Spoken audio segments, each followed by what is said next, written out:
We are finally back with this very simple wrapped up pattern which you can make in a few hours. Plus, I think it looks so cute.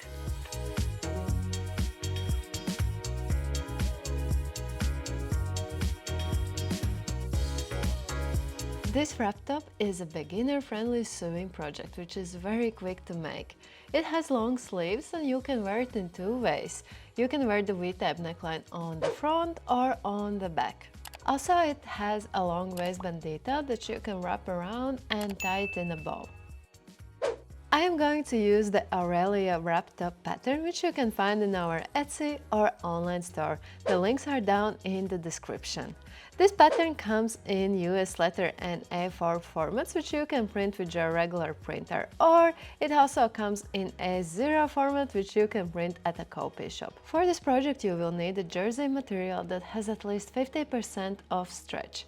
In this video I will use this very soft viscose rib knit, but you can also use the regular jersey material or maybe even medium weight knits. You will also need a thread that is in a matching color. I will be using a serger, but in case you don't have it, check out the description. We have linked a video with sewing machine stitches that you can use instead. And a quick reminder that you might want to change the sewing machine's needle to the jersey sewing needle. The first thing to do is to cut out all the pattern details. Here I am actually making a matching set with eel trousers, which are also available in our pattern store.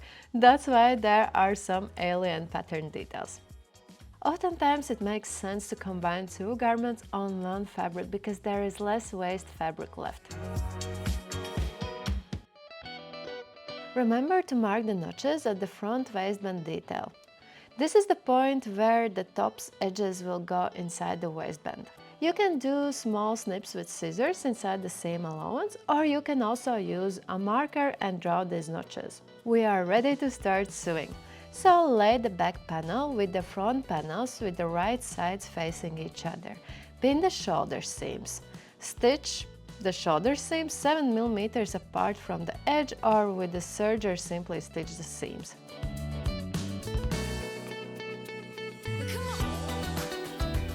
Press these seams towards the back panel.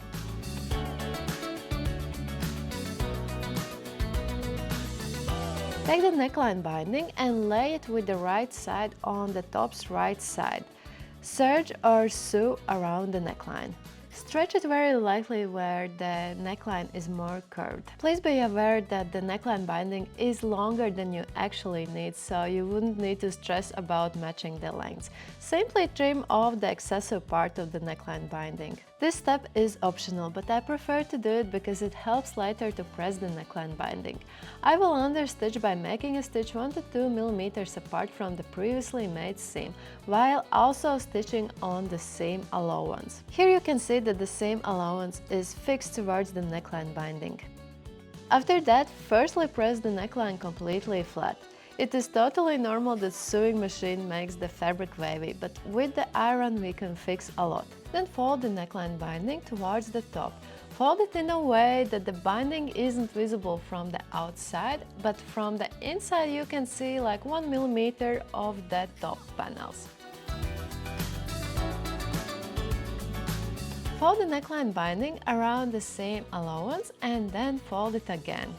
Make a stitch 1 to 2 mm apart from the folded edge. The most important thing is to keep a consistent distance from the top's edge, because this stitch will be visible from the outside. So take your time, do not rush anywhere.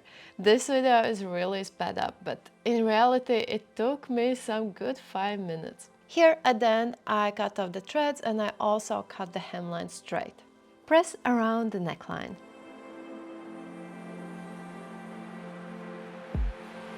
Let's prepare the sleeves. If you have a cover stitch machine, leave this as the final step. Since I don't have it, I use this trick to achieve a hem that looks almost like a cover stitch. Take the useful strip and fold it on half with the right side being outside. Then lay it on the sleeve's right side. Stitch it on the sleeve's hem. This useful strip is also longer than the actual hem, so you don't have to stress about matching the length. Simply trim off the excessive part of the strip. As you can see here, it doesn't stand correctly. That's why we need to top stitch the seam allowance. So the seam allowance goes toward the sleeve panel. Make a stitch 3 to 4 mm apart from the previously made seam. When you are stitching, make sure that you are also stitching on the seam allowance. It is very important. Do the step for both sleeves. Press both sleeves. Take the sleeve and find the notches. The middle notch goes for the shoulder seam and the single notch goes for the front panel. Lay the sleeve with the right side to the top's right side. Start by pinning down the sleeve at the notches.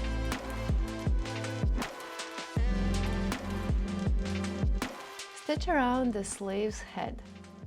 And while we are here, let's do the same step for the other sleeve as well. Always be extremely careful with pins when you are using a serger.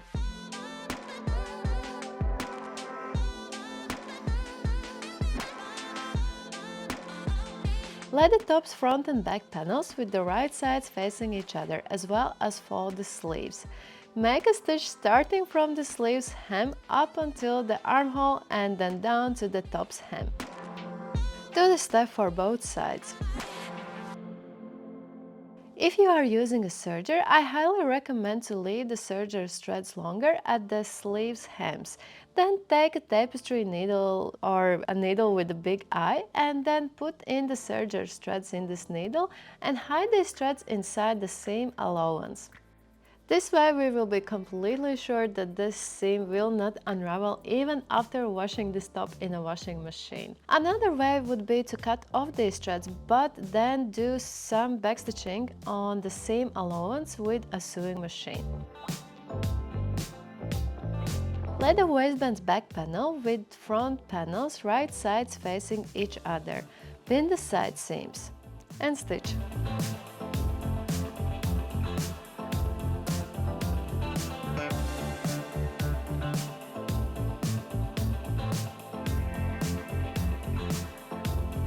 Press these seams towards the back panel. Fold the front waistband detail on half with the right sides facing. Then pin starting from the notch until the corner and make a stitch also from that corner to the notch. The same applies for the other front waistband. Here at the end of the stitch, I leave around 2 cm of serger threads and then I lightly pull them with my fingers and they slide into a knot. Take some sort of a stick, for example, I am using my marker, and then push it in the waistband and flip the waistband from the inside out.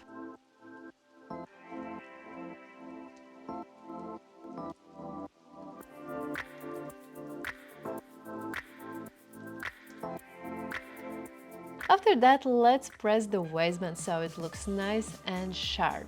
I am using a thicker pin to bring the previously made seam towards the edge.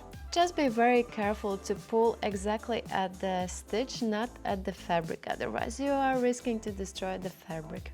Also, you can simply use your fingers to roll the seam towards the edge.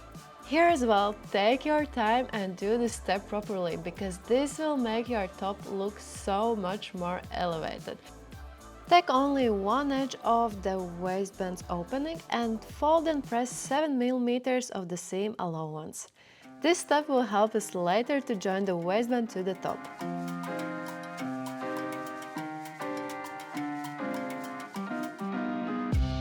We are so close to the finish line, we just need to join the waistband. If you are more experienced in sewing, you might want to use the stitch in a ditch method. But today I will take it more easy. I will work in a similar way, but doing some steps vice versa. Take the waistband's edge that you haven't pressed. Lay this edge with the fabric's right side on top's wrong side. Match the side seams. The top's edges go exactly where the waistband's opening starts.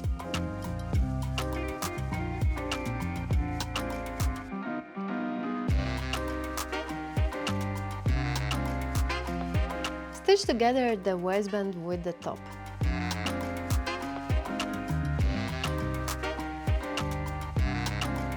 Press the seam towards the waistband. Take the pressed edge and lay it over the previously made seam in a way that it fully covers the seam allowance.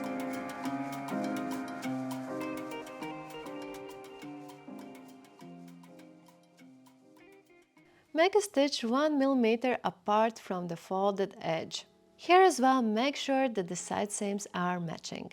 In comparison to stitch and ditch method, this way takes less time. I would also call it foolproof because you can be sure that you have stitched this edge. However, the negative aspect might be the fact that this stitch is visible from the outside. But since there is already a visible stitch around the neckline from the neckline binding, I think design-wise it is totally fine that the waistband stitch is also visible. Press around the seam we just made and also press the waistband's bottom edge. And you can give a quick press for the rest of the top and we have finished. If you enjoyed this tutorial, please leave us a like. Also, if you want to make a matching set, check out the video for eel stretch trousers. Subscribe to our channel for more sewing and knitting tutorials and see you next time. Bye!